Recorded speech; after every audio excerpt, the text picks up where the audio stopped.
নির্বাচনী সমাবেশের সংগ্রামী প্রধান অতিথি বাংলাদেশ জামায়াতে ইসলামীর আমির ডক্টর শফিকুর রহমান, বিশেষ অতিথি জাতীয় নাগরিক পার্টির আহ্বায়ক জনাব নাহিদ ইসলাম সহ জাতীয় নেতৃবৃন্দ, 11 দলীয় নেতৃবৃন্দ, ওলামায়ে কেরাম এবং সর্বস্তরের জনতা ও তৌহিদি জনতা, আমি আপনাদেরকে আন্তরিক মোবারকবাদ জানাই, ধন্যবাদ জানাই, শুকরিয়া জানাই যে আপনারা এই ঢাকার অত্যন্ত গুরুত্বপূর্ণ 13 আসন, এই আসনের উন্নয়ন এবং এই আসনের সমস্ত সমস্যার সমাধানের জন্য ইতিমধ্যেই আপনাদের অ্যাক্টিভিটিসের মাধ্যমে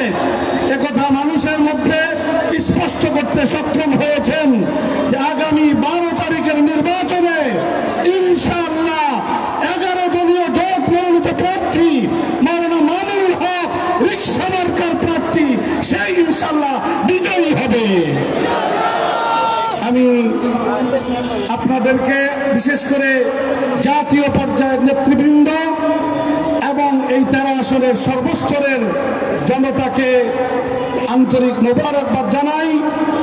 12 তারিখ আমাদের ভোট দিতে হবে এবং আমাদের ভোটকে সংরক্ষণের দায়িত্ব আমাদেরকে পালন করতে হবে। যে কোনো পরিস্থিতি সেটাকে মোকাবেলা করার জন্য নিজেদের মনের মধ্যে মনোবল ধারণ করতে হবে।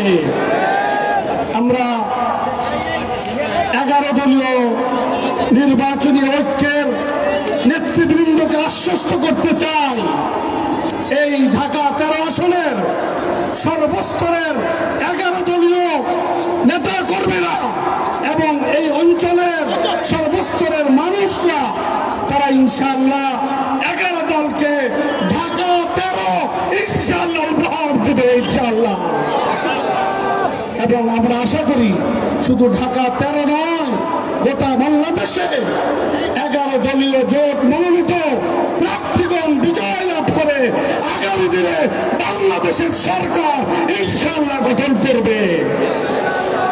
আমি আমার আলোচনা দীর্ঘায়ু না করে, আমাদের সমাবেশের সময় প্রায় শেষ হয়ে আসছে, আমি প্রধান অতিথি, বিশেষ অতিথি, অতিথিবৃন্দ, জাতীয় নেতৃবৃন্দ, 11 দলীয় নেতৃবৃন্দ এবং সর্বস্তরের জনতাকে এই 13 ঢাকা 13 আসনের নির্বাচনী পরিচালনা কমিটির পক্ষ থেকে আপনাদের সকলকে আন্তরিক মোবারকবাদ, ধন্যবাদ এবং শুকরিয়া জ্ঞাপন করে আমার আলোচনা এখানেই শেষ করছি। ওয়া আখিরু দাওয়ানা আনিল হামদুলিল্লাহি রাব্বিল আলামিন।